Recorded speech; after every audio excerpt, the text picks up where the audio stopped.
সিলেটের খাসিয়াপল্লী ভারতের মেঘালয় ও বাংলাদেশের জাফলংয়ের আন্তঃসীমায় এই জনগোষ্ঠীর বসবাস।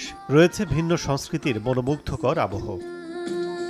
মূলত দেশের সিলেট অঞ্চল নদী, পাহাড়, ঝর্ণা আর পাথরের মেলবন্ধন, যা পুলকিত করে পর্যটকদের। তবে দীর্ঘদিনের সাধারণ পর্যটনের ধারণাকে ঠিক রেখেই এবার জনপদকে কেন্দ্র করে টেকসই পর্যটন গড়ে তুলতে চায় সরকার। এজন্য খাসিয়াপল্লীকে গড়ে তোলা হচ্ছে সে আদলে, যেখানে পল্লীর পরিবেশ, জনগোষ্ঠীর সামাজিক নিজস্বতা ও সংস্কৃতি ঠিক রেখে তাদের সঙ্গে থেকে প্রকৃতিকে দেখবেন, জানবেন পর্যটকরা, যাকে বলা হচ্ছে কমিউনিটি বেসড ট্যুরিজম বা সিবিটি। এর মধ্যে এই পল্লীর বেশ কয়েকটি বাড়িতে থাকতে পারছেন অতিথিরা। তাদের সহযোগিতায় ট্যুর গাইড হিসেবে কর্মসংস্থান হচ্ছে অনেকের। আমরা এখানে কমিউনিটি বেসড ট্যুরিজম ডেভেলপ করছি।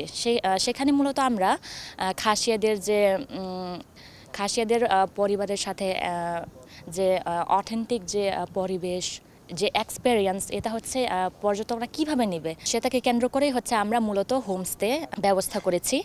আসলে আমরা ওদেরকে রিসিভ করে হোমস্টেতে রেখে ওদের রেস্ট নেওয়ার পরে ওদের একটা শিডিউল আছে, শিডিউল অনুযায়ী ওদেরকে পুরো এরিয়াটা ঘুরিয়ে। কমিউনিটি ভিত্তিক ট্যুরিজম পর্যটকদের কাছে জনপ্রিয় করতে সহায়তা করছে বাংলাদেশ ট্যুরিজম বোর্ড ও ইন্টারন্যাশনাল লেবার অর্গানাইজেশন ILO। তবে পল্লীর অবকাঠামো, সুযোগ সুবিধা নিশ্চিতে সরকারকে আহ্বান জানান খাসিয়া প্রধান। এক বছরে যে এই পরিবেশ ট্যুরিজমের কারণে কিন্তু আমাদের এখানে অনেক মানুষের, বিশেষ করে যুবক যারা ড্রপ আউট, যারা ছাত্রী রয়েছে, তারা একটা জীবন জীবিকার একটা পথ আমরা দেখতে পাচ্ছি আর কি। বিটিবিকেও বলেছি আর ILOকেও বলেছি যে আমাদের এখানে আরও অনেক আগ্রহী আছে, তাদেরকে সাপোর্ট কীভাবে আপনারা করবেন, আপনারা চেষ্টা করেন।